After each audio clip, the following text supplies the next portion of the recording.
Welcome to Guide Guru. We hope this video helps. You start by getting the feel. Hold the clutch fully down and select first gear. Keep the engine at about 1,000 to 1,500 RPM so torque is available. Release the handbrake if applied and rest your heel so you can modulate throttle smoothly. Once done, find the bite point by slowly lifting the clutch until the car resists. This is where power transfers. Make sure to keep your eyes forward and be ready to increase throttle gently as you move. You accelerate to the appropriate shift RPM, commonly 2,500 to 3,000 RPM, then commit. Depress the clutch fully and move the shifter to the next gear with a purposeful, smooth motion.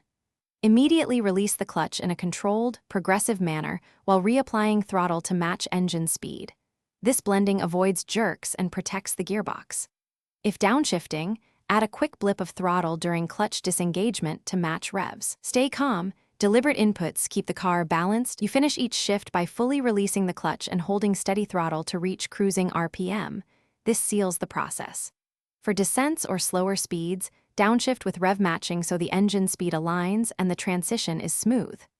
If you feel grinding or the gear won't engage, stop clutch motion, hold the clutch down, return to neutral, let the revs drop to idle, then try again slowly. Forcing a bad shift causes wear. Practice these steps until they become second.